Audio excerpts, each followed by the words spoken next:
This week on Words About Books, we talk for 2 hours and get off topic a lot, forcing me to cut tons of content and put it on Patreon. Consider supporting the show! We also talk about the John Bierce and the first installment of his Mage Errant series.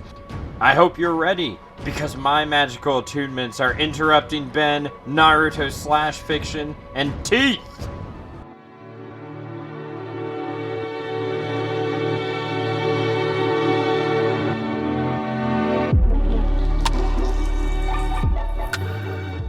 Alright, you're listening to Words About Books, seamless transition here. I'm Nate, joined as always by Ben, and today we've got a treat for everyone.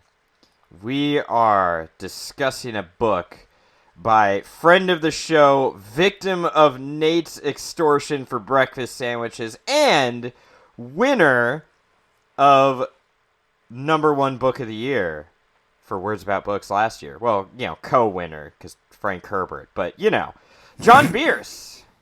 And his book, novel, novella, I don't know what you call these things, Ben. I'm a bookman. They're all books to me. They're all books to me. We're talking about the Mage Errant. I'm a bookman. I don't see length. Yeah. Yes. So when we read The Rack, something you should know, like you talked it up quite a bit, but The Rack was a book we really enjoyed. It is a book by John Bierce, who you, unbeknownst to you, went to college with. Yeah. That was pointed out to you later by a mutual friend. James. So, everyone knows James. Yeah, everybody knows James. Yeah. If you want the gravy. You do, by the way. You want that gravy. And so there are certain steps you must take in order to get it. I will elaborate no further. We tangentially knew John Bierce. Jamie mentioned we might like that book. And he's like, oh, you guys got a podcast? You should talk about it. And he's a self-published author, which we were a little hesitant to cover initially because we don't hide our opinions. Yeah. there are a lot of bag on an independent self-published author. That's kind of a douche move. Whereas if we bag on Frank Herbert, he didn't give a shit, even if he were alive. Frank, I'm a gnat buzzing around Frank Herbert. I'm a minor annoyance to him. So, yeah, we could have an outsized impact on a book like that. And so we didn't want to do that unless we had something nice to say about it. And it turned out, as we started reading it, we had many very nice things to say about it. It was my #1 book of the year. Yeah, genuinely, it did not need any kind of self-published handicap. It was one of the best books we've probably done on the podcast. And we realized that John Bierce is probably most famous. His largest fan base is around the Mage Errant novels, which, and if he is listening, I hope I don't butcher this. Oh, I can already tell you, I can't pronounce things literally to save my life, so, sorry. I believe, well, I'm trying to remember, because I don't have, notes in front of me like a professional book podcaster should. You said that we would just do it in post, Ben. Well, then, if I get this wrong, please fix it in post. The Mage Errant series is a part of I hate to make this comparison, but it's a part of a Brandon Sanderson Cosmere-esque universe called You said it, Ben. The Etheread. Or it's like the Iliad, but with my God. ether. I just saw a close-up of the cover, and I that's the library. Okay. My point is, I didn't notice this until now. I'm a professional bookman. You can trust me. Sometimes I don't look at covers. I don't see covers. I'm a bookman. I don't see covers or length, okay? I just read text until there's no more text. Yes. Just as all bookmen should. Then I analyze. But yeah, so we wanted to check out the Mage Errant. I think you mentioned you were going to be reading the Mage Errant on Twitter two different to times. John Bierce, and he warned me. I was like, oh, I'm sorry. I think he said, if you're going into it expecting it to be like The Rack, don't. His exact words were... So Ben just wants me to correct things in post, so I'm just going to edit him out and talk over him here. John told me twice that the Mage Errant is very different from the Rack. He grew a lot as a writer since then, and also told me that he wrote the Rack between Mage Errant 3 and 4. Suck it, Ben, you're wrong. I don't know if those were his exact words, because again, I don't have notes in front of me, but that's much closer than what you're remembering. He was young and he needed the money. That is like your favorite phrase. It is. I wish I had a nickel for every time you've said that. I just realized he dedicated this book to his cat because why not? I'm learning so much on this podcast.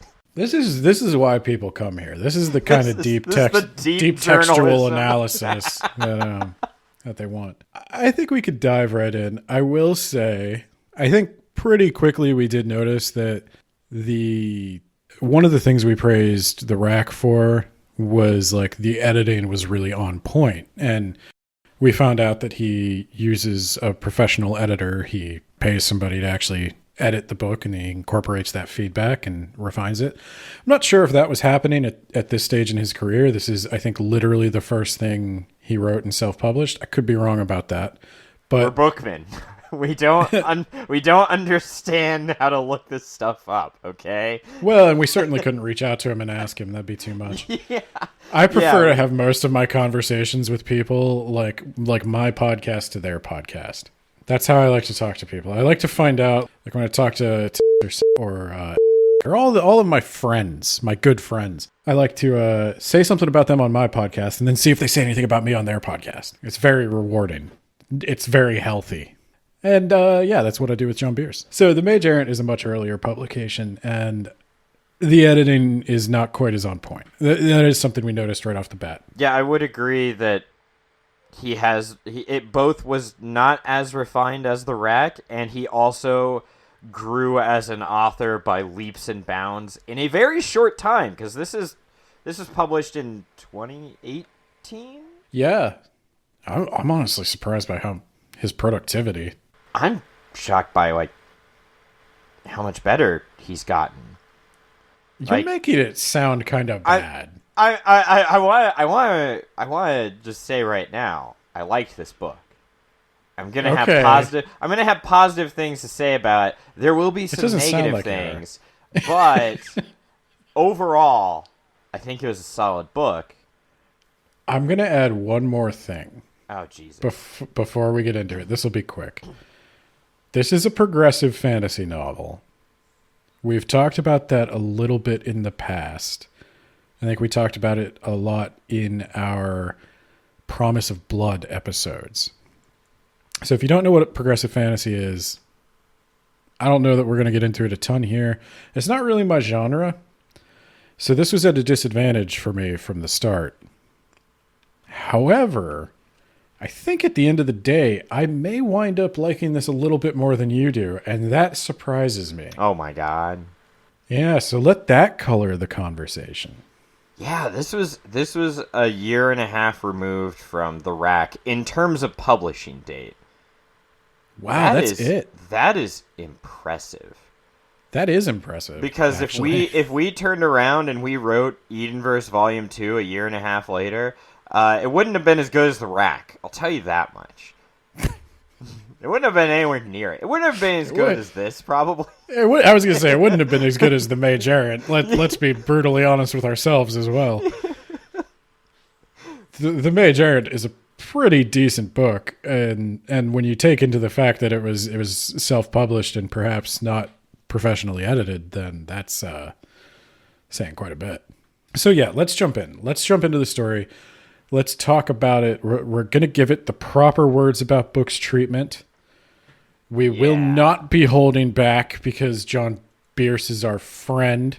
/ extortion victim. / I really appreciated that breakfast sandwich. Quite tasty. All right. We're going to start with Hugh. Huge erection.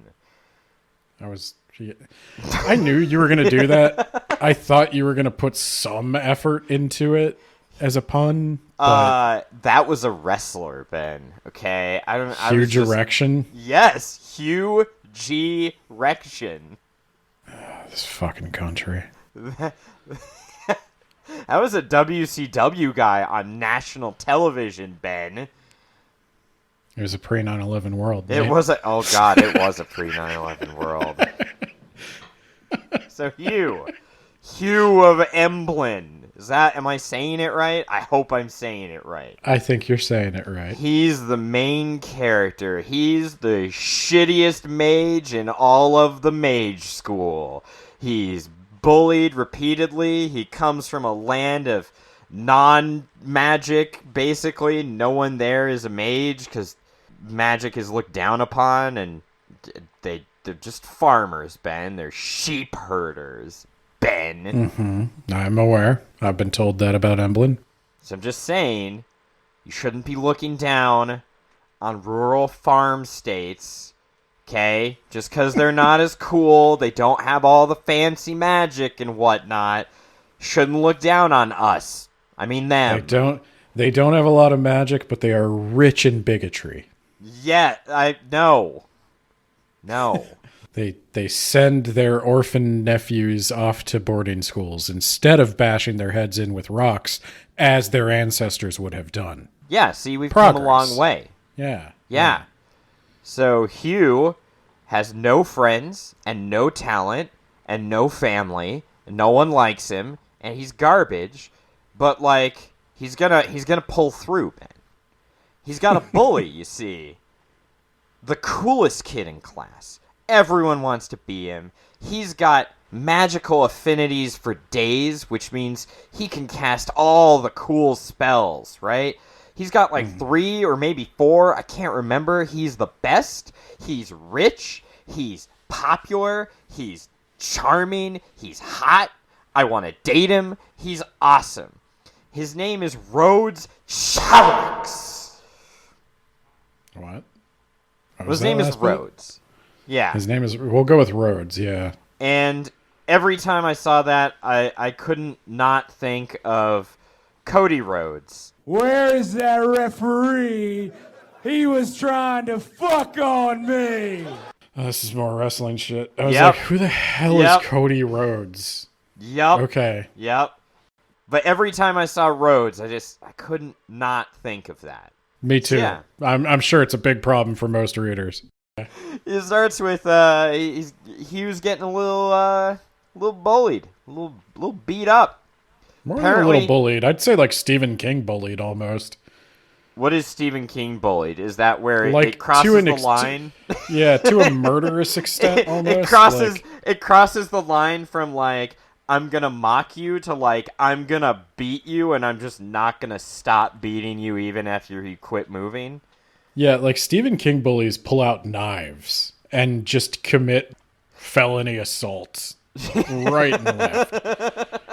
Okay, yeah. Rhodes isn't like that bad yet, but it's going that way. Yeah, for sure.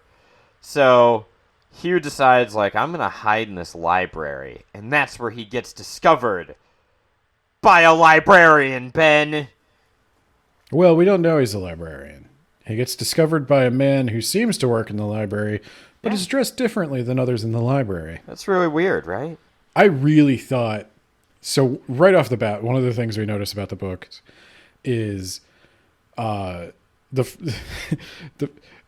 once we get a little further in, I'll tell you why I immediately Googled John Bierce Naruto to see if John Bierce had ever talked about Naruto. And what I found was John Bierce confirming that he had not watched Naruto. Yeah. They stumble upon many of the same themes, though. Admittedly, they are kind of universal themes. But like right off the bat, there's a lot of trope usage. Yep. There is the obviously the bullied kid. He's orphaned. He's got all the disadvantages. He's very much like the extreme underdog. Yeah, he can't do magic because he sucks, Ben. Yeah, Only, and so what if he didn't suck?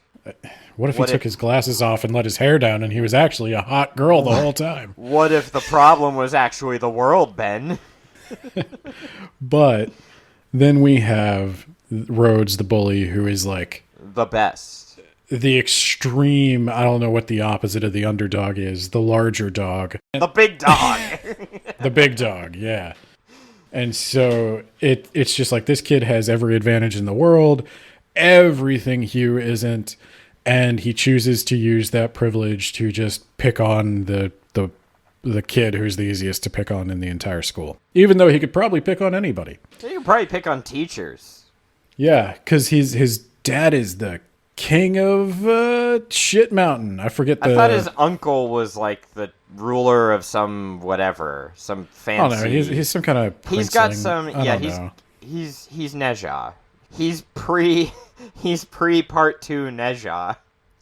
Yeah, he's basically, from a place of extreme privilege. Even the teachers turn a blind eye to his antics. In class, apparently. Yeah, he's just got free reign of the place. But the only person who stands up to him is this mysterious librarian. Because of all these tropes that are at play, there is also a guy everyone is talking about. So, like, there's going to be there's going to be a choosing. That guy has 5 of the magics, I think. He's got a lot. He's fucking awesome. He goes around killing dragons. He is awesome and doesn't afraid of anyone. Yeah. The only reservation I had about that is I kind of like dragons. Yeah? If you like them so much, maybe you should go marry them, Ben. Maybe I will. Yeah. I think it's cool to just indiscriminately murder dragons. I'm a bookman. Right. I don't care. Well, there we differ, and that may one day cause conflict between us that we cannot reconcile. Betwixt us. Put a pin in that, listeners. That's the ongoing story arc for this next season. Anyway, I really thought we were going to do, and we kind of do, I thought we were going to do the unorthodox master trope. Well, yeah, we do. 100%. We do. What are you talking about? But I thought it was going to be Johann Dragonslayer. So, let me stop you there, because I thought that too. I thought he might pick Hugh and Rhodes as some sort of, like, you guys gotta learn you imagine? You guys gotta learn to work together, but then I was real like... Deku Bakugo type situation. Yes, actually. Yes, 100%. I'm going to be referencing anime a lot. Rhodes is Bakugo, episode 1. Yeah. Just the fucking worst, telling people, like, you should just kill yourself. And Hugh is like Hugh is Deku, like, episode 0, when he first finds out he has no powers and he's a little baby and he cries. Yes, because he's genuinely a small child who can't reckon with that. Yes, that is 100% fair. Hugh, let's just get it out of the way. We don't really like Hugh all that much. Not my favorite. Not who I would want to follow. It's clear he's this low and loser-like early on so that he'll have a lot of growth later. I get that. I kind of wish he had a little more growth in this particular book because he doesn't have a whole lot of personality growth. Yeah, a little bit. He gets friends. He gets power. Know. He wants to help his friends at any cost type of thing. But I don't know that I'd say he doesn't. I think he starts off at a point, to reference anime again. You would. I hope people know these references. It's over 9,000. I really like the anime Evangelion. Now I watched it when I was 14. You're an edgelord, yeah. Yeah, I was an edgelord back then, but Shinji is a main character who is just impossibly broken. Like, no one is as broken as Shinji. And that's kind of the vibe I get from Hugh. It's like, yes, Hugh is in a legitimately difficult situation, and he is not the strongest person, emotionally, and he's really struggling with that. He's just trying to keep his head down, get through life. But he's so wishy-washy. He's so unassertive. Yeah. That he's a frustrating protagonist. And I don't necessarily think that's a bad thing. No, I didn't say it was bad. I said I didn't enjoy him. Well, yeah, and I want to make that distinction because I don't necessarily think it's a bad choice. Because I do think by the end of the book, he is in a place where would not mind continuing to follow him. Oh, no, for sure. And it's very clear. He and the rest of the people around him are going to grow. He started from literally the bar was very, very low, right? It's so far down. One spell. Yeah. If we could just do one spell, we'd be okay here. And then the idea is he's going to grow from there, not just in terms of power, but in terms of his character. And you can edit in Deku saying, "But this is the story of how I became the greatest hero in the world." A full Nelson? That won't work on me. I'm Raditz. Okay, let go. There you go. So yeah, there's a thing called the choosing, where you're basically you become an apprentice to some master. And Hugh is like, well, no one's going to want me because I'm garbage. I can't cast any spell, any spell. I can't Maybe even I'll get picked up by the janitorial crew with all the other garbage. He's actually hoping for that. He's like, at least someone please give me, like, janitorial duty, or, like, let me shelve books or something. Oh, he is a whole sack of sad. Yeah. And then, who should call him, Ben? But not Dragon Slayer like we both initially thought, but Librarian Man! And more importantly, Dragon Slayer, who they're really like setting it up like it's gonna be Hugh. This is one trope that's subverted. There are not many, but one trope that's subverted is that this guy was gonna pick Hugh. He picks Rhodes. Yeah. Thus giving Rhodes even one more advantage on Hugh. Right. Like Rhodes got the other thing he wanted. And it was like, I liked that. Yeah, I wasn't expecting that. I thought that guy was going to pick Rhodes and Hugh, and they would have to train together, and comedy/tragedy ensues. But I'm fine that didn't happen, by the way. Yeah, no, I didn't think they were going to pick both of them. I thought maybe like Dragon Slayer would pick Hugh, and then the Rhodes would keep trying to increasingly torture Hugh to the point where Hugh's life is actually in danger, and that would be like the end conflict of the book or something. No, it was a subversion, and I liked it. So who does pick Hugh? It's the librarian. You might have already said that. Aliston Haber. Haber? We're just going to call him Aliston. Librarian. Call him Al. No. He doesn't like that, Ben. Yeah, no. Call him Do Al. something about it. Do something, Al. Fine. We're in this together now, Ben. We're in this together. Al also picks Sabe? Sabe? Sorry. Sebe and Talia. I'd say Sabe, I guess. Yeah. Sebe and Talia. All right. I got it. Yeah. As right as what you would consider correct. Yeah, I think you did okay. So these two are also hot garbage, Ben. They can't do anything right. Sabe keeps casting spells that are really dangerous and explode in her face. She comes from a long line of storm mages, and she can command storms about, like 3 feet away from her? Not even, like inches from her body. Yeah, not super helpful to command storms that are right next to you. You kind of want the storm to be, like, away from your body. You know what I mean? It's you don't want to summon the ranged tornado practice. onto you. You don't want to become the tornado. Right. Unless you do. And Talia, she's covered in tattoos that are designed to channel fire magic, only, she's not fire magic attuned. Whoopsie doodle. She's got dream and bone magic, and the tattoos are fucking with it. With her ability to channel. Yep. Yeah, so at this point, I think it's worth mentioning that while the story is very tropey, almost kind of like a paint-by-numbers story in some ways, which is also why it keeps reminding me of anime, because a lot of shonen anime follow these same tropes. And it's not necessarily a bad thing, like you've been saying. It allows you to have kind of a ready-made story. These story beats work. It's like a 4-chord pop song. It's not necessarily the most original thing in the world, but there is a reason those notes are, or those chords are so popular. They work. The real star of the show is the magic system. Yeah.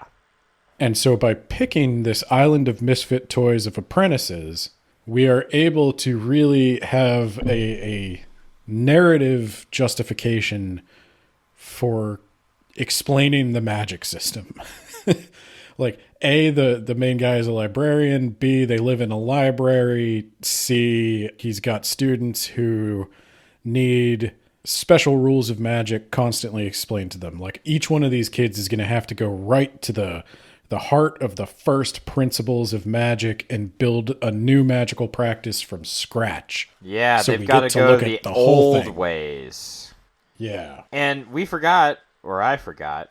Nah, I mean, you know what? We're in this together. We forgot You forgot. we forgot that Hugh, his special thing is, number one, he's not attuned to any magic because he is a warlock. Which means he has to make a pact with some sort of creature, preferably not a demon monster, in order to gain attunements and channel their power. And number two, the reason that even cantrips, that's unattuned magic, like I'm gonna make a light. I'm gonna light cantrips in D&D. Yes, I'm gonna light up a torch with my magic. Very low tech spells with just a lot of utility. But he can't even cast those because he's got too much mana, Ben. He's got mana reserves for days. And he's pouring too much of his magic into the spells, and it's breaking the spells. That's why It's Ben. not that he wasn't special. It's that he was too special. Too special. Yes. Yes. You see, Emblem is a mana desert. So, yeah, mages get born there all the time, but there's not a lot of magic power out there, so no one really notices. But when Hugh and his huge mana reserves is born out there, he starts to show the signs of being a mage because he's got mana for days, even in a desert. He's like a mana camel. I was Ben. just going to say that, you Yeah, that's son of a right. bitch. That's right. He's I a took it from mana you. dromedary. He's got 2 humps. And so what he's going to do is he's going to learn how to create his own spells. Also, he's really good at wards. I mean, not super great because his room gets completely wrecked by roads and then he has to relocate to the library instead in secret. But, you know, he's going to get there. So, Yeah, I think I'd like to talk briefly just a little bit about the magic system at this all point. right. Yeah, you do you, man. You do you. So there's a couple of things you need to know, because the most rewarding thing about the book is learning the rules of the magic system, which It is is very a hard consistent. magic. Yep. Seeing how they will creatively apply those rules to the problems put before them, which is like shonen anime. If you want to hear us talk about Naruto for some reason for an extended period of time, check us out on Patreon. Yeah, the thing I wanted to say about the magic system is, like you started to indicate, the way magic works in this world is that there is mana out there in the environment. Yeah. And humans have a certain amount of mana they store within their bodies. Yep. And that is like their mana bar. Now, when they've depleted their mana bar, it will refill on its own from the environmental mana around them. Within your body, the mana can be turned into different kinds of mana. If you got an attunement, especially, you could transform the mana into different kinds of mana. And that's how you can cast different kinds of spells. So if you're a fire-attuned mage, you transform it into fire mana, and then you can cast a fire spell. Yeah. Cantrips are kind of a neutral mana. So that's why Hugh... Unattuned. He's got this big magical energy, and he has really not much to do with it until he gets an attunement, because he can't like really turn it into a different kind of mana. Now there's some fudging with that you can do, but we'll learn more about that in a little bit. Talia's problem, she's got those tattoos which don't match her attunements, so whenever she tries to use her dream mana, the tattoos are like, well, this isn't fire, and it just, cancels it out. And the Storm Girl, she doesn't have a lot of mana problems per se, but she does have a range problem. So yeah, lightning bolt 3 inches away, that's not a great thing. That's not enough inches away. So we gotta figure that out. But fortunately, the librarian is the only teacher left at the school who cares about education. Every other teacher has given up on these kids. And so for the first time in forever, this librarian is going to take an apprentice.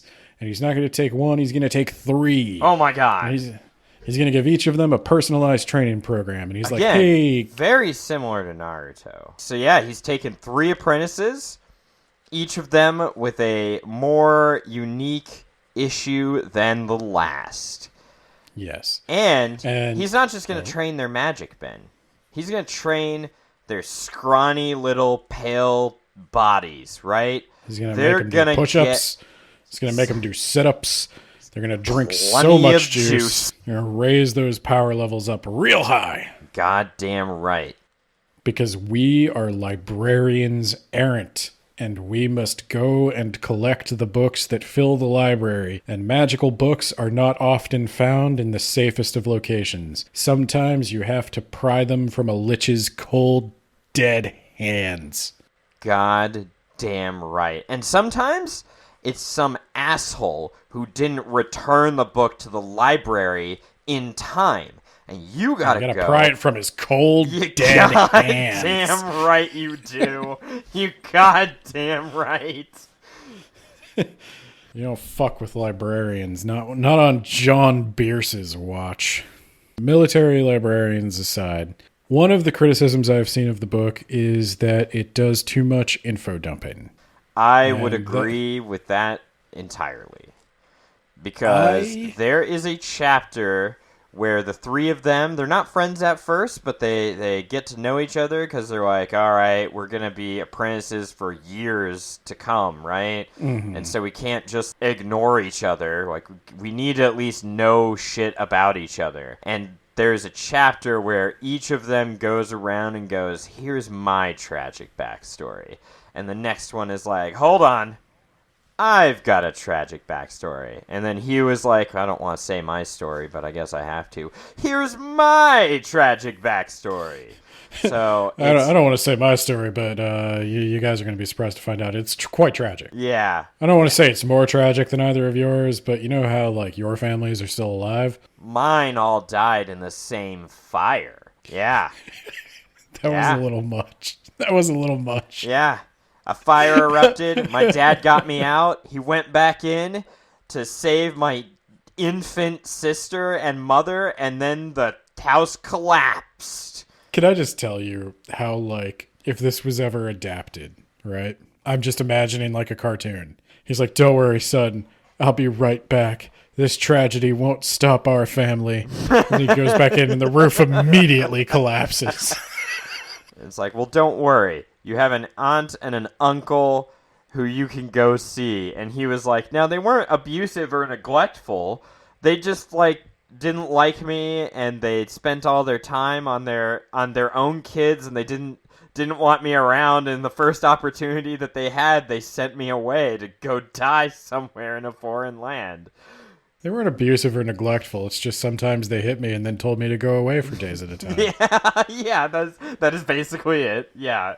His aunt and uncle sounded like real pieces of shit. He was just like... ultimate underdogs. Just when you think that he can't be more of an underdog, he throws something else at you. Like, you think that you're having a bad time? I'm having a bad time. Oh, yeah, if you think you're are you sick? Well, Hugh's coughing up blood. Are there children starving in Africa? He doesn't even know what it would feel like to have eaten and not eaten, because Hugh has never eaten. He subsisted off the dew of a single leaf That was all they would allow him. I know which scene you're talking about, and it is very much like that. It is just like bang, bang, bang. Here's the 3 character backstories. I know all the problems you guys have with magic, and I know all the solutions to your problems with magic. And on one hand, totally see your point. I agree that is not the best way to put these things. But I have 2 responses to that. All right. One, you can be wrong. Let's do this. These are criticisms that apply to the entire progressive fantasy genre. Well, to be fair, I is don't the first typically read Yeah, progressive like fantasy. one of the reasons I tend not to like this genre is because in order to properly communicate a hard magic system to an audience, at some point, you just have to write it out like a textbook. And that's just never going to be a lot of fun to read unless you're somebody who's into that. So some of the criticisms I have seen are from people who claim to be hard magic fantasy fans, and they're saying like, oh, well, this is so poorly handled. And I'm like, well, there is a challenge of how do you communicate a hard magic system? Like, I think one of the same criticism could be leveled at like Tolkien himself, even though famously not a hard magic system. He does explain just a lot. The second thing is that while it is, again, kind of funny that they're each going like, okay, this is my backstory, this is my backstory, this is my backstory, it did remind me very much of like 3 awkward people put at a table at like a corporate retreat being told that they need to team build. Yeah. When I joined my current company, I had to go to like 15 meetings where I was like, oh, hey guys, I'm Ben, and I've been doing web development for the last 10 years, primarily with AngularJS, React, certain and .NET backends. I'm a big fan of agile development, as are we all. Agile development, yeah, that's a thing. And it just goes on and on and on like that. So I have had to give my entire lame backstory to a collection of people, and then somebody in the meeting goes, did you make up like dead parents? Like, yeah, when I was young, like I had to single-handedly save my brother and sister from a giant rampaging aardvark, but unfortunately my parents were not quite so lucky, and it's still wandering the countryside, and someday I'll get my revenge. No, but I did have to continue to listen to other people's backgrounds with various computer technologies that even I don't care about. And then, you know what we did? Then we went to the next person, and there were like 20 goddamn people in this meeting. I know I'm not going to remember their names. They know they're not going to remember my name, let alone what technology they worked with 5 years ago at IBM. But here we are. The Mr. Roboto, yeah. Yeah. So this rang true to me. Again, probably not in the way that Sean Bierce would have liked it to ring true to me, but it did ring true to me as like, if you are forced into working with like these people you don't know at all, and you're all kind of socially awkward, you're not the like, hey, let's go get a beer after work kind of person, then this is how that goes. This is a believable first meeting for these characters, each of whom has like Hugh barely speaks 2 words because he's so traumatized by his tragic life. Talia is just really angry all the time. Yes. And we're going to have a conversation about how the fandom imagines Talia and how I imagine Talia. Let's just have that conversation now. We both thought of her almost the exact same way. Your drawing nailed it. I drew a picture of her. It took me like 30 seconds. It's not a very good picture, but John, if you want, I will send it to you. And then I was like, this is how I pictured Talia. And I picture her as like a stout, stocky... Short and... Yeah, short, and like her hair is like very, like, looks like she cuts it herself and then ties it back out of the way, and that's it. Because she's all about the fighting. She comes from a barbarian tribe. She is not trying to look super femme or anything like that. She's just like, everything is utility for her. That's how I picture her. She doesn't have time for this bullshit vanity. She's got fighting to do, and she's not doing a good job at the fighting, so that makes her even more angry. Yeah. So she overcompensates even harder with more fighting. Yeah. And like as sad as Hugh is, that's how fighting Talia is. And the fandom, I understand Talia becomes a love interest later on. Spoilers, sorry. It's pretty obvious. It's pretty heavily foreshadowed. Their lips It is almost, not obvious. Their lips almost brush, and that is when it sealed the deal for me, Ben. Dude, I thought she had a thing. I was so into the Talia Sabé. I knew that ship. wasn't going to happen. I didn't even was know. 100% I don't sure that know was going to what happen. Sabé is interested in, but I almost want to say nothing. She is married to the sea. Yeah, I almost think that she is going to be Ace. Could if we care about that at all. And this is the beauty of every young adult story. I immediately started shipping everyone. Yeah, you can ship everyone with everyone else. Rhodes is in a Godric polycule and with his Rhodes two for goons. life. Yeah. No. Godric can do so much better. Don't you fucking put that voodoo on Godric. I like Godric. Godric's the only one I like. That is fair. Godric was great. If you're going to hang out with somebody, you're going to hang out with Godric. What's wrong with Sabé? I like Sabé. Oh my god, what's right with Sabé though?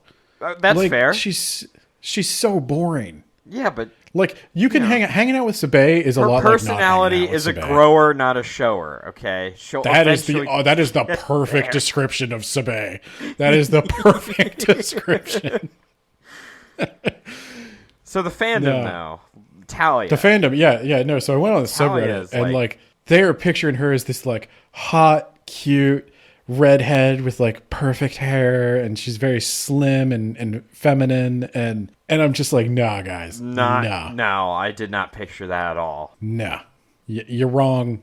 You're wrong. You're incorrect. I have the book podcast here. I'm the authority. I am going to tell you what characters look like. Thank you, sir. So, I don't even remember what we were talking about at this point. Well, they all did the exposition dump. They all got together, and then most of the rest of the book is training, right? They're training physically. Yeah. Talia is learning to summon Dream Fire. So it's not actual fire, but it's like the next best thing. And Sabé is going to learn close range combat. Also, she has a healing proficiency, which she refuses to learn because that's probably why she can't do any magic outside of like her immediate body. But she's going to learn to like punch with the power of a storm. And they also meet up with Godric. Godric is a guy who has proficiency with steel. He's got a big fuck you hammer. He's really happy and jolly. Dude is, yeah, you're right. I'd hang out with him. Seems pretty cool. No, Godric's awesome. Godric is undoubtedly the best.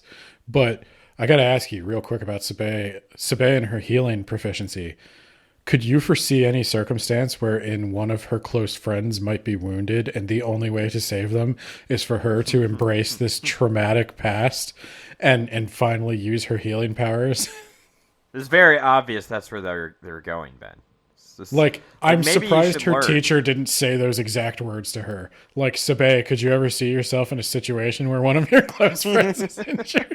you have to dramatically... His organs are like inches away from spilling out of a hole in his chest. Wouldn't it be great if you could like fix that? Maybe you should learn. I just want to be like, Sabé, have you ever read a book? Like any book, any story, what you're doing right now, Sabé, it's foreshadowing. I'm going to be honest with you, it's a little on the nose. You know what I did like about this school? They actually taught them subjects outside of just magic. Oh yeah, they have to go to math class. Yeah, that was a nice touch because I'm pretty sure Harry Potter doesn't know arithmetic. I'm surprised Harry Potter knows how to read. Well, you have to be able to read to do the spells, man. I mean, well, in retrospect, J.K. Rowling should not be planning a curriculum. He was learning how to craft wards, and he's learning how to reverse engineer spells so he can pour all of his mana into it. His mighty mana. His strong, virulent mana. All right, what's up? One thing I wanted to mention. The Dream Fire. Yeah. One of the coolest things in the book to me. Okay. I didn't hear you ever talk about it, so I don't think you cared about it at all. She But- throws Dreamfire, and it has random effects that are always really, really bad for the thing that it hits.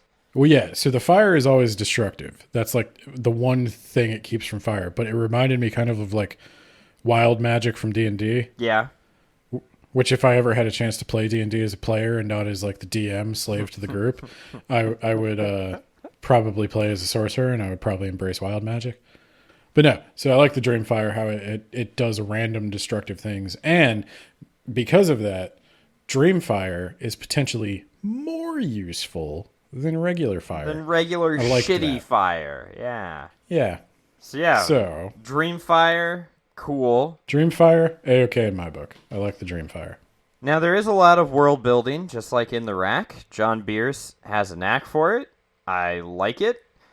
And there's also a lot of talk of various creatures that perhaps Hugh can make pacts with to... I knew something was going to happen with this because all of the creatures he wants to make a pact with are lame.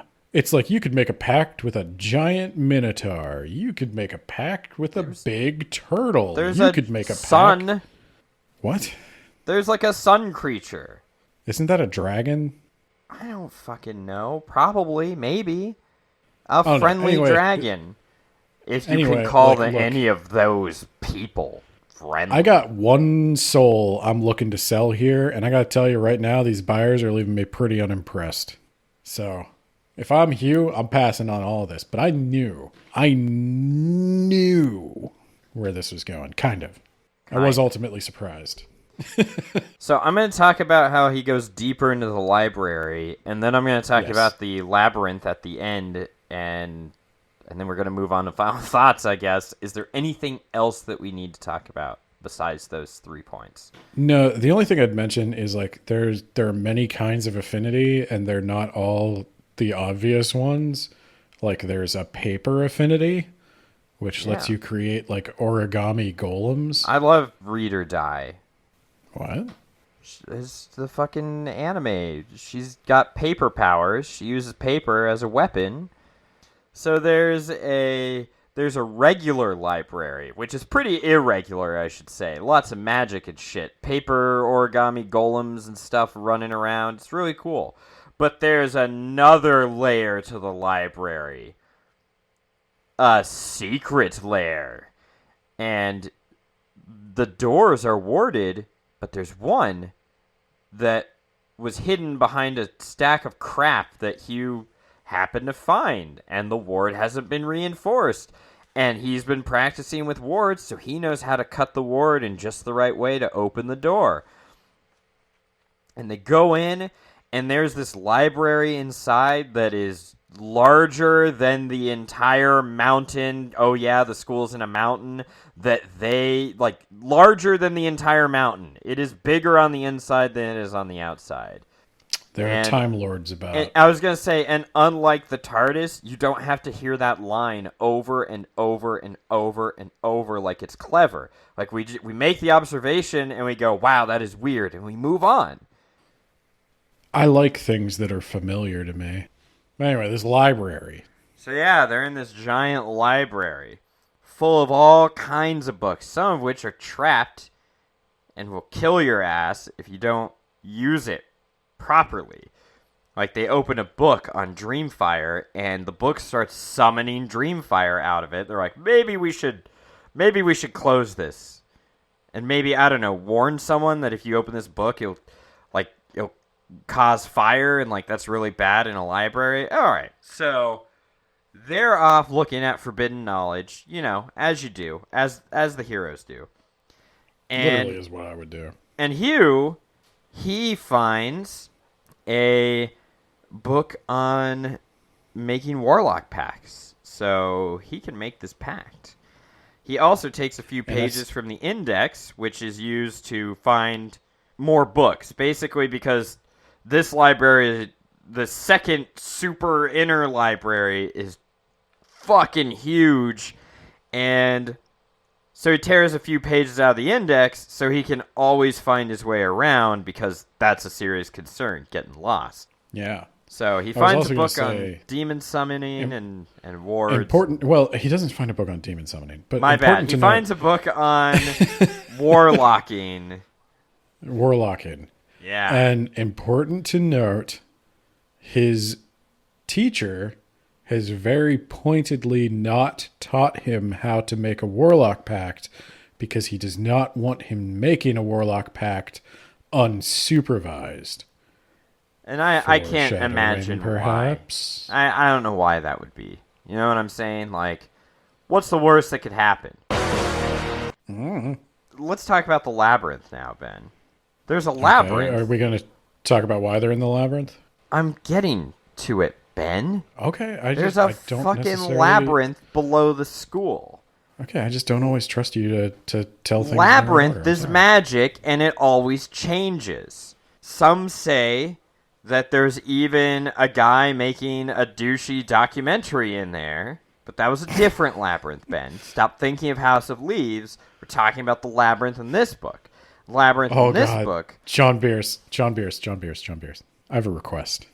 I don't often get to make these requests. I don't know if the Mage Errant series is done yet. I think there's still more. I don't at least think it one more is now. book. Please, just once, have Hugh go into that labyrinth and come out. Like, just have him open the door real quick, and he's in a house in like upstate New York, and then he just closes the door and walks away. That would make my lifetime. I will buy you so many breakfast sandwiches, John. You Yeah, hear me? yeah. If we could just do like a little House of Leaves cameo in Mage Errant, that would make me so happy. But yeah, there's this labyrinth. It goes down possibly infinitely. I don't think there's a bottom that anyone knows about. But the deeper you go, the worse monsters you're going to find. But the better treasure you're going to find. So that's why people from all over still go inside this labyrinth.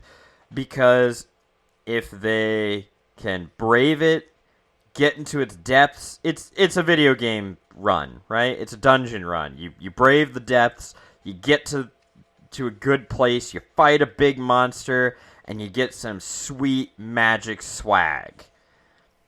Or you die. You know, one of those two. But there is a test.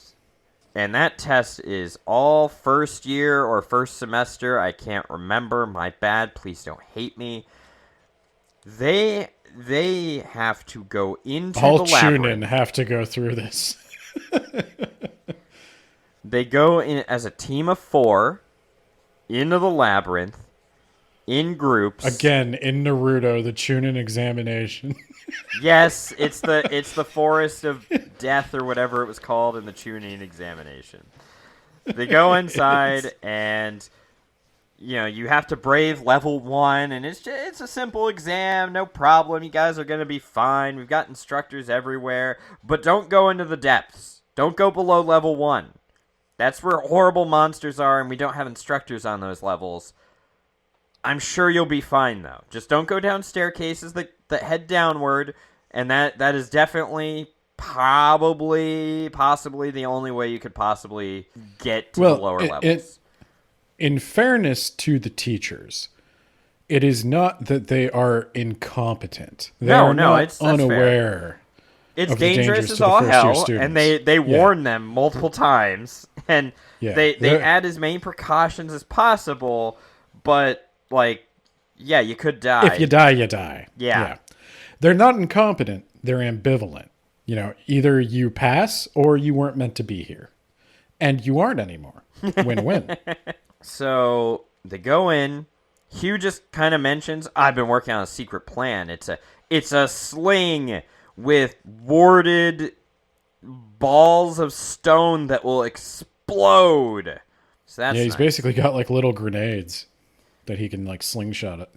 And they make their way through the maze, and there are a lot of imps up here, but I guess that's normal because no one seems to comment on how weird that is, so they fight their way through these little imp monsters. They get to the center, they get a medallion, they're like, sweet, now we just have to get out, And they navigate their way out, and that's the end of the book. Wait, hold on. Wait, hold on. What? Hold on. There's a door here. There's a door. I'm getting a weird sense that there's an invisible door here, and, like, there's a weird riddle. Fuck it. I'm not going to answer this riddle. I'm just going to cut the magic. We're going to go through this door. It's going to be great. And then, who do they see but Rhodes, who Malfoy. Earlier he got beat up by the girls on the Where team is that referee? because he was being a douche, you see. They defended good old Hugh and kicked his ass and made him feel like less than a man, and so he's here to prove his manliness by killing some students with a spear. Is he gonna... Yeah, I think he is gonna kill him. Yeah, he throws the fucking spear at Hugh's fucking chest, and it stops inches from him because... Godric stops it. Yeah, Godric has the steel affinity, and he's able to stop it. Yeah, I guess he was trying to kill him. Yeah, he's fucked up, man. He straight up tried to kill him. Now it's a Stephen King villain. This is what a Stephen King bully would do. Somebody ends up unleashing a little too much magic power and blows up the goddamn floor, and that's not supposed to happen. The floors are usually warded against damage. This one wasn't. And it is kind of like they're going somewhere with it, but I did laugh at first because it is kind of written like that, like, oh, the walls up until this point had been warded, but this one wasn't. Down we go. And Hugh manages by the to way, save it was them all from... Sabé lightning bolted the floor. It was her fault. Yeah. She's not my Sabé. No. Hugh manages to save them all from death, and Rhodes is like, oh shit, we shouldn't be down here. Bye. And he flies away. He throws a spear like the hammer of Thor, catches on, and just rides it all the way back up to the top. Later, we will learn that Godric can make ladders out of stone. There is a reason he doesn't do that right here. Yes. But I forget what it is. Because these walls are warded, and I think he gets right. some sort of feedback when he tries to manipulate the stone, and he was like, That's dude, right. bro, if you try to do that again, it might blow up and kill you. Don't do that. See, okay, you know how Godric had the steel affinity? I'm sure John Bierce has dealt with this a million times, because I got to imagine, like, the progressive fantasy My fans are affinity like... is teeth. Weird. Okay. But, like, I got to imagine, like, there's some real rules lawyers in the fan base. Objection! Could Godric not, like, levitate them out the way that Rhodes got himself out? Could like, they each not one of just them is carrying grab metal. onto Rhodes' spear? Yeah. Could they not just grab onto, like, Godric, and then Godric can, like, hammer them out like the hammer of Thor? Maybe, Ben. Huh. But you know what? Instead of doing that, Ben, they could make a pact with a demon. That's when a Bagul pops out. A Bagul pops out. His name is Bakori? Bakori. Yeah, I was gonna say Boglin, but that's something different. So he's like, "Hey, Hugh. Yeah, I know who you are. I've just been watching you. No big deal. Yeah. Hey, you kind of found yourself in a sticky wicket here, buddy boy. You're in a real dilly of a pickle, old Hugh. You know what? I could get you out of this. You're on the 5th level of this labyrinth, okay? Most people who come down to level 5, they get fucked. And they're full-fledged wizards. You're just... And as we've seen from this school, being a full-fledged wizard, much like being a full-fledged ninja in Naruto, definitely means you're going to be way stronger than the kids. We're not talking about Naruto, Hugh. We're talking about you and me and getting all up in a warlock pact with me, your friendly friend, Bakori, the demon. All you gotta do is sign this contract that says you definitely won't, never, ever give me your soul in exchange for power. Power to save your friends. What do you say? Yeah, one of the things I like about the demon, the description, is truly disgusting. Yeah, he's got a gross stomach that's He's like stretched. Pregnant with many imps that are just like oozing out of him, like one of those frogs that like pops out other frogs. Yeah, he's just really gross. And it's like, oh, are they actually going to have Hugh sign a pact with this thing? Like, most fantasy novels I've read don't go quite so ham. Like, they romanticize the darkness a little bit, but this is not romanticized at all. And I was like, wow, is he really going to go there? Huh. Yeah. But so Hugh initially turns it down because, he hasn't experienced the dangers of the labyrinth yet. And so the demon is like, oh, well, that's a shame.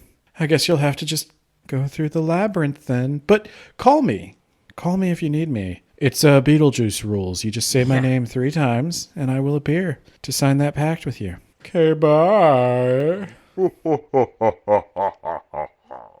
And then they commence their journey through the labyrinth. So they get in a fight with a bunch of stone soldiers while they're trying to build a ladder up to the 4th floor, and they barely get through it after burning through pretty much all of their magic. And they're like, all right, we made it to the 4th floor. 3 to go. And we're gonna die. We're definitely gonna die. We are absolutely fucked. Like, let's keep pressing on, but they have no morale. And then they run into, here it is, Ben. I was going to say, the giant enemy crab.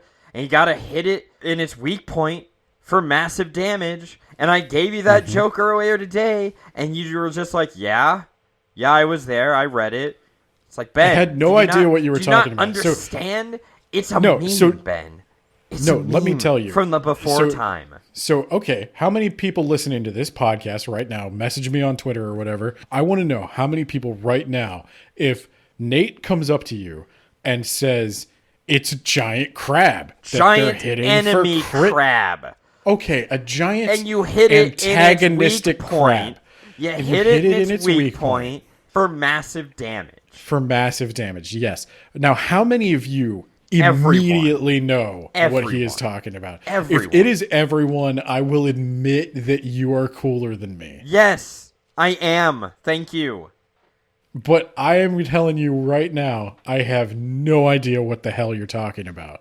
It's a PlayStation 3 reveal game from back in the day. What was the game? That no one knows or remembers or cares. It wasn't a good game, Ben, but the point was it was set in like feudal Japan and a giant fucking crab comes out. Okay. And the PlayStation 3 retailed for $600 at the time, Ben. John Bierce, if you're listening to this, did you intend the crab to be a reference to the PS3 reveal trailer? I need to know to settle an argument. I'm sure you get this literally all the time. Yes, because everyone knows about it. Everyone knows. We talk about it all the time. It's the best meme. Not even a week ago at Thanksgiving, I was sitting around the old table with Grandpa, and we were having a laugh about that PlayStation reveal trailer with the giant crab that you hit in its weak points. Oh, sorry, giant enemy crab that you hit in its weak points for critical damage. Which massive damage, massive damage. Which this is obviously a reference to, and not just giant crabs are intimidating. Anyway, they fight a giant crab. On the 4th level. They fight a giant crab in Urban a field of bones. Says, a now extinct type of crab that used to exist in Japan. It was driven to extinction easily since it had a weak point that could be hit for massive damage. Come on. I'm sorry, I'm not a goddamn nerd. Okay? I'm sorry, I'm just too cool for this podcast anymore. I am going to go put on some sunglasses and moonwalk out of here. Anyway, they're fighting a giant crab on a field of bones. Metal AF. And wouldn't you know it, we're all out of magic. Sabay got beaten up. Godric got a crab claw through the torso or something. What's her nuts uses her bone affinity. Yeah, she uses her bone magic. And you might have been wondering, like, what is bone magic? I'm still kind of wondering what is bone magic, but apparently bone magic means you can make bones explode. Yeah. And then Sabé uses her healing powers, even though she swore she would never do it. She swore, but then, her friend was like bleeding out everywhere. His organs were all over the floor. He had a giant crustacean claw through his fucking torso, and, It's a good thing you don't need to train to use healing magic, or she'd have been in deep shit and somebody would have had a big I told you so coming for her. But she's a natural. She heals him right up. His torso is as good as new. And the crab gets exploded all over the place, probably for massive damage. Yes. Hopefully in his weak points. Maybe all the way in ancient Japan. And then Talia is able to make like a bone cage that's shaped like fire. I guess it's like shaped like fire, so it's bone flames. Yeah, I don't fully understand the big bone barricade. affinity. Yeah, they make a wall of bones. And then everybody except Hugh passes out because this has been a bit of a hard day. And then Hugh, he goes by a nearby underground pond, and he stares out, and he's like, I'm garbage, I'm worthless. Everyone is using all their fancy special abilities that they swore they never would, and what am I? I'm nothing. I can't save anyone. But I have a special fancy ability that I swore I'd never use, and that's demon pact making. He says the name. Beetlejuice. Wait a minute. What if I don't? He's got a page of the library index. Page from a library. And so he takes out the page from the library and he writes on it, "Hey, could I make a warlock pact with you?" Actually, first he tries to say, hey, can you show me where the index is? We'll just follow you home. And it's like, nope, no idea where it is. But yes, then he's like, wait a minute. You're a semi-sentient being. You want to pact me, bro? Pact me, daddy ass? How'd you like to own a little boy? It's weird when you put it that way, but that's what's happening. And the library is like, yeah, I guess? The library is like, hold please. And then the library comes back and is like, okay, this is most irregular. Who even are you? Yo, my name is Hugh of Emblem, and I'm here to say my friends are gonna die if we don't get away. Huh? Okay, well, that's not making me want to sign a pact with you anymore, but I'm going to go confirm your story, and if you are said loser, I'll get back to you. And then the library confirms the story, and it's like, okay, yep, you're Hugh of Emblem. I hear you're a famous sheep herder, and I am sensing that if I don't sign this pact with you, you're going to die. Yeah, he writes in response, we gon' get f***ed. So I'm going to need to know, before anything else, why do you want to sign a pact with me? Because I need the power to save my friends. I don't know what kind of power you'll give me. Maybe I can throw a book at a monster really, really hard. That would be... Among other things, That yes. would be helpful. Do you have a book? Actually, yeah, I do. I have a spell book. I could throw that pretty hard. Have you not thrown it already? You definitely need this pact. Hang on. Okay, so we're going to pact up. You know why we're going to pact up? I'll tell you later. But there's something special about you, kid. Something even specialer than there was before. Oh my god. And now we're going to sign this pact. But first, I have many, many terms. Hang on, I'm going to write them out. Yeah, no, I'm just going to sign at the very bottom.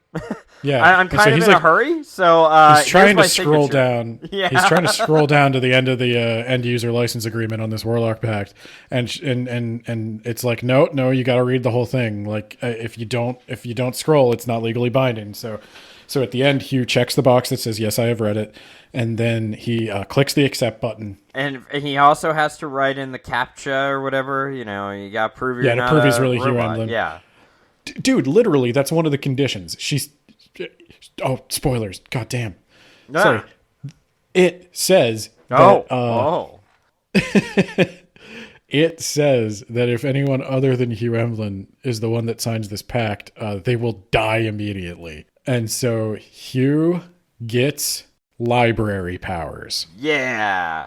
He gets now a sexy set of glasses. He gets a book that tells you where some stuff is. He gets a tweed jacket. Yeah, and he gets a horde of angry rural county Idahoans, whatever you call them. You can call them Idahos. Trying to ban everything in his library.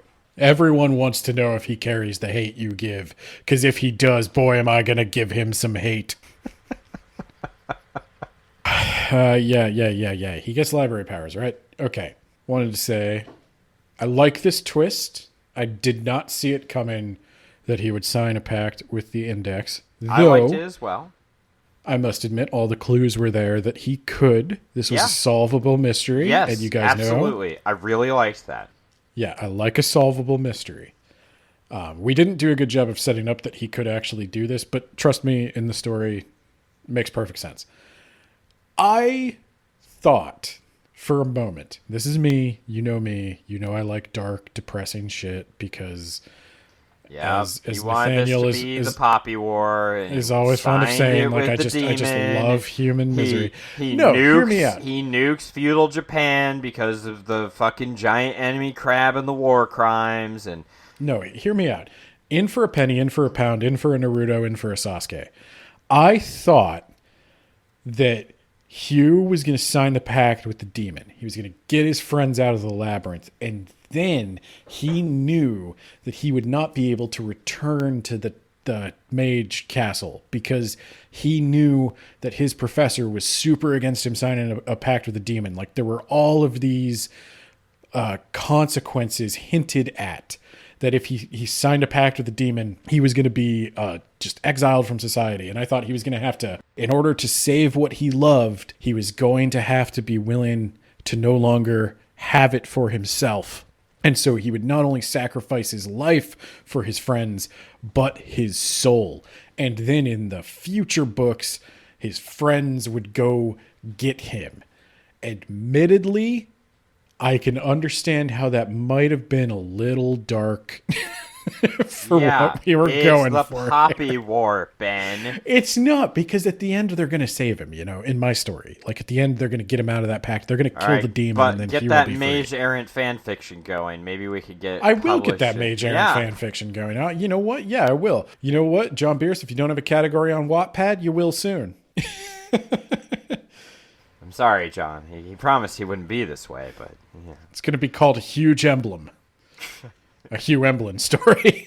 So yeah, then a monster bursts in, and library powers are apparently the ability to go supernova and burn something so thoroughly and also explode it that it is unrecognizable. And then he blacks out. Shoots a library Kamehameha wave. Yeah. Or, to borrow a Naruto thing, a Rasengan. No, it's not. It's the Kamehameha. It's a beam. Shining finger! It's more of a Kamehameha. So he passes out. They get rescued by the teachers a few hours later. He wakes up in a hospital, and then he's brought, the end of the book, he's brought before the creature that he signed the pact with, and it was not the Index, Ben. For you see, the Index, if it gained sentience, who knows? But it wasn't. Who knows what the Index would do if it gained sentience? No, the Index is linked to another creature, one of the original founders of the school. Insert name here, Ben.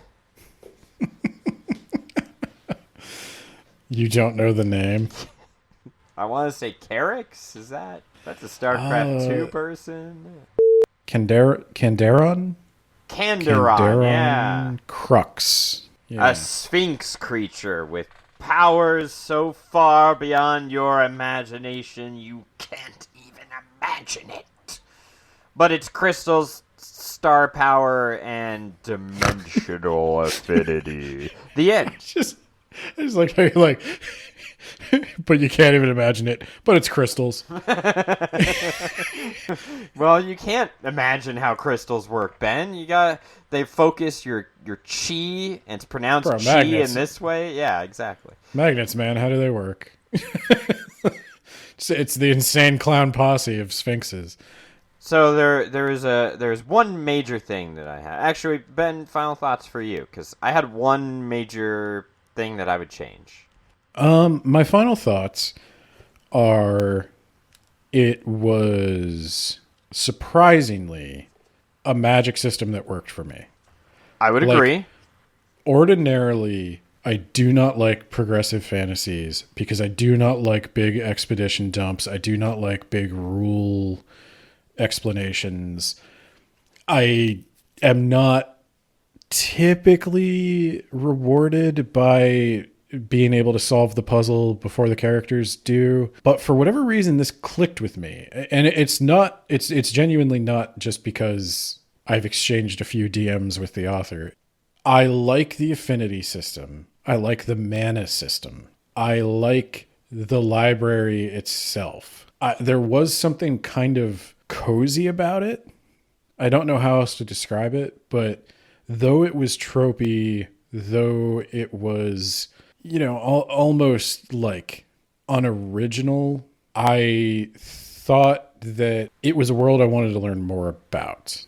There were just enough mysteries hinted at that did catch my eye. And every once in a while, I do find a big, boring lore dump series that appeals to me, i.e. Dune. So I wound up actually liking this quite a bit. And I also thought, for all the flaws we have mentioned, this is like barely a novel length. It doesn't overstay its welcome. Whatever errors there were, they weren't major to me. They didn't really bore me or anything.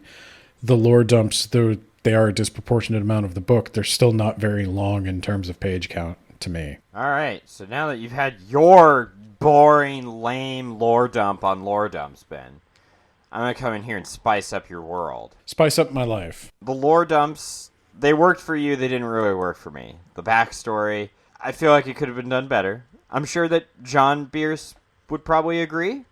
Like I said, he's grown It could have been done a lot. better. Yeah. I just want to point out, I don't disagree with you there. I'm just saying they didn't bother me. Yeah. Well, it's much as okay to they be wrong sometimes, Ben. Okay? The other thing that it got me, so a lot of this is building up the world, which I don't mind. John Bierce is very good at building up the world. I wish there was more of the world. I wish there was more development of the characters, which again, there's several books in the series, and I guess wanting more is, if that's one of your issues, it's a good issue to have. I definitely will continue on in the series. That being said, one of my biggest complaints was that he's reading this book about all these creatures, like who he could pact with. And I thought it wasn't going to be Bakori, because Bakori is never mentioned until he just shows up, right? Mm-hmm. So in one of those journal entries, there is a riddle-giving spider monster in the labyrinth. And Hugh... Oh, yeah. And yeah, Hugh... Yeah, Hugh finds a door with a riddle. a riddle. And I was like, you're oh shit, right. don't go in that door. There's going to be a fucking spider monster. And, like, are you going to have to make a pact with him to get out of it? Like, what? Oh my god, don't open that door. And he opens that door, fights Rhodes. Where is that referee? And then they have that fall, and Bakori shows up. And he's like, yeah, demon. And you find out Bakori has been manipulating Hugh this whole time. He's trying to isolate Hugh, trying to make it so that Hugh doesn't leave, trying to make it so that Hugh doesn't make friends. I never got any of that because Hugh was always a sad sack shit boy, right? You make a really good point. I just want to add he to didn't this. come off as anything other than super shy kid. I didn't think he was magically shy. He's being manipulated, right? What were you going to say? I was going to say it is actually even a little bit worse than that. I think you're 100% right. I forgot this is how much I wanted to forget it, actually. I forgot just how much of Hugh's experience the demon was meant to be responsible for. Yeah. I thought that actually really undermined a lot of the character work that had been done, because Hugh, oh, it's not your abuse, it's demon. Like any human moments we've had, and it's like it undermines Hugh's growth as well, because did he really grow, or did he just get a literal like monkey off his back? They took the metaphor and they made it literal. Yeah. It's like if you could cure an alcoholic by killing a literal demon in a bottle. Right. Yeah. So that wasn't built up. I wish that they would have built it up more. You've got all these journal entries of monsters, and you just throw out, there's a demon in the labyrinth. He's dead now. He's been dead for years, but there used to be one down there. And then when he shows up, it's, oh my god, he's not dead. So, like, real quick, swap the spider for the demon. Yes, absolutely. Just get rid of the spider, put the demon in. That way, when we see there's a door, but it opens when you do a riddle, that's weird. I just cut the line anyway. I went in. You, the reader, go, no, don't go in there. Riddles equal demon. And also the imps. No one bats an eye that the imps are weird, but afterwards, Al was like, we really should have stopped the test as soon as we saw all those imps. That's weird. I think that what they should have done is they should have built the labyrinth up more, because when it came time to the test, they're like, it's time to enter the labyrinth. I was like, wait, hold on, already? I feel like this I feel like this just kind of got sprung out of nowhere. I thought there was going to be at least a little bit of the page length devoted to, they're going to train as a team, they're going to come up with like their formation. I'm going to, here's why we're going to walk in this box formation. Just little, not a lot of time has to go into that. It's just like a paragraph. Here's why we're going to do this. Here's how we fight. We're going to learn to fight as a team instead of just as individuals. And some study time devoted to the labyrinth itself. Here's what we can expect. Here's this, that, and the other thing, and then build up the terrifying aura of the labyrinth. Yeah. And yeah, the book is really missing a third act, almost. Then, when the time is upon them, they get into this formation, they've been training, you've seen them grow individually and together, and then there are all these weird imps, and you don't have to draw a lot of attention to it, just like, that's weird. There aren't normally imps this far up the labyrinth. And then later, when Bakori comes out, you can go, oh, there's the reveal. This demon has been here all along. He's not dead. And the imps are his spawn, and he unleashed them up there to bring Hugh and his team to this spot.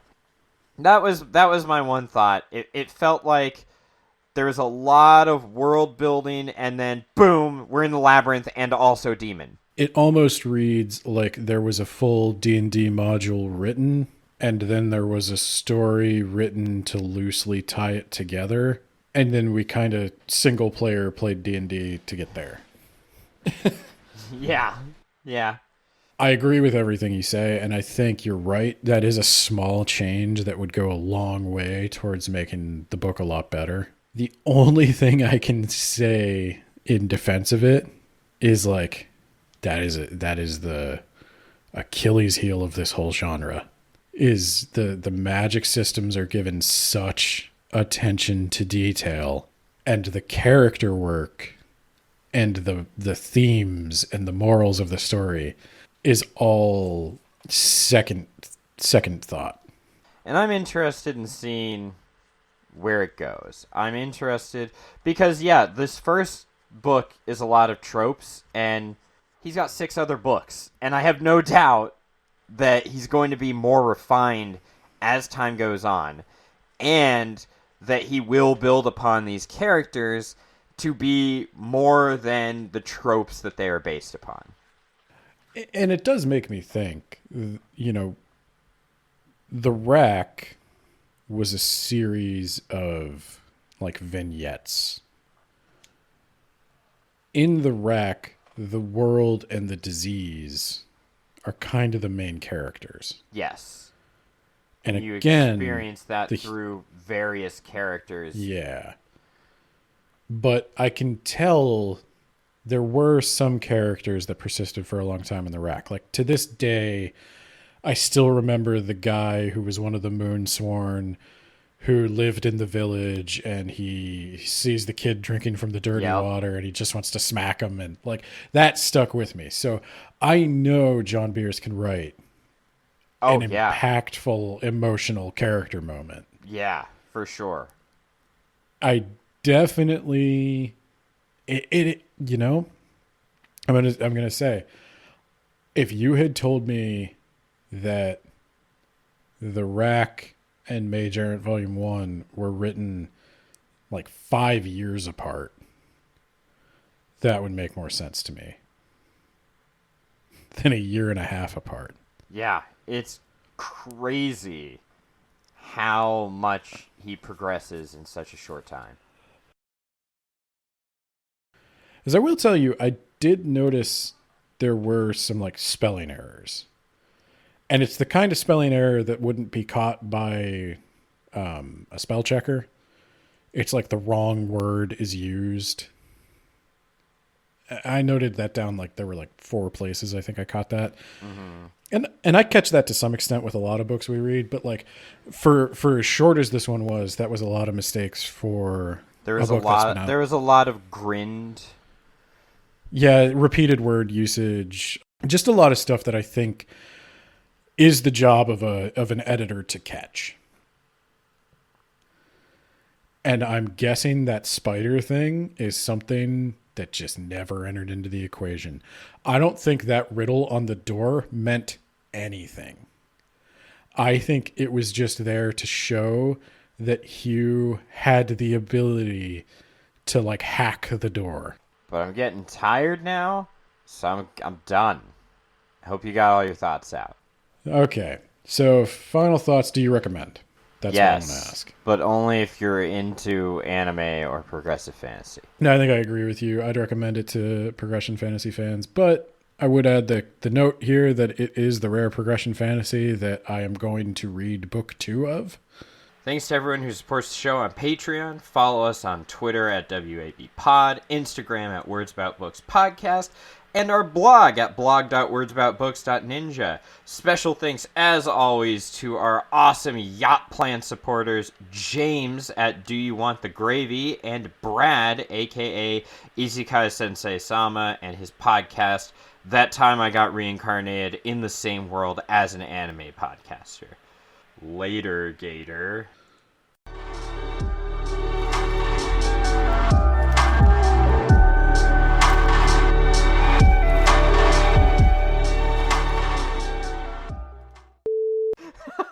Giving the real words about books treatment. We've talked about Naruto. We've talked about the Smash Mouth discography.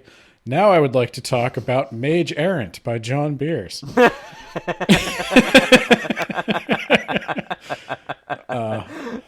No can do.